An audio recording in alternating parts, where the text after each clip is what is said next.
batasan tipis. Karena antara pidana pajak dengan pidana korupsi itu sama-sama merugikan keuangan negara. Jadi KPK pun bisa mau dimasukkan ke dalam ranah korupsi itu juga bisa kan gitu. Tapi kan begini, saya agak nyimpang sedikit.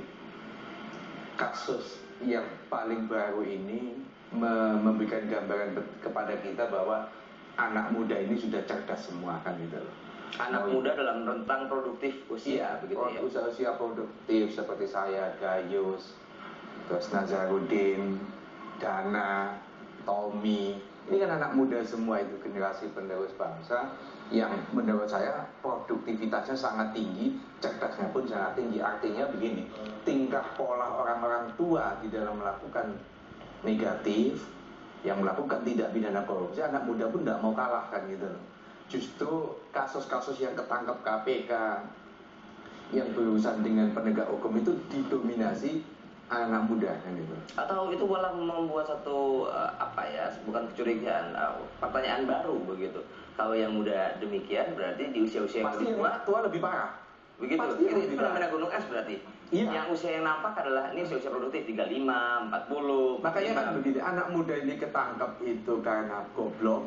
Ya, atau karena matanya itu biru sehingga kalau lihat duit itu sehingga dia tidak melihat kiri kanan, tidak mengantisipasi, kurang hati-hati, itu bisa jadi seperti itu. Tetapi yang pasti tidak mungkin pegawai-pegawai yang muda ini melakukan tindak pidana korupsi tanpa ada sosialisasi, tanpa ada pengajaran dari yang tua. Itu nggak mungkin.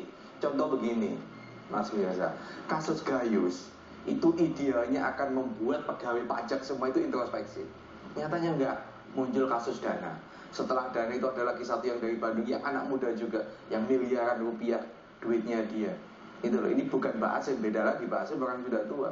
Tapi ini Tommy ini kan tidak belajar juga kan itu. Artinya sebenarnya fenomena ini fenomena yang bukan lagi gunung es, tapi sudah menjadi rahasia umum, menjadi sebuah kesepakatan umum pada instansi, semua instansi menurut saya. Baik. Pengacara pun pasti banyak yang nakal juga kan gitu loh. Kepolisian, kejaksaan sama, yang muda-muda pasti banyak. Karena ini fenomena ini sudah menggurita menjadi sebuah budaya betapa orang kalau tidak korupsi tidak bisa kaya.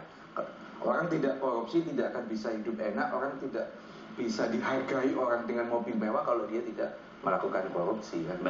Baik, ini fenomena yang hampir semuanya melakukan, hampir semua ya, tapi ini kan memang harus melalui proses penyidikan dan penyelidikan begitu. Saya ke Pak Murfi.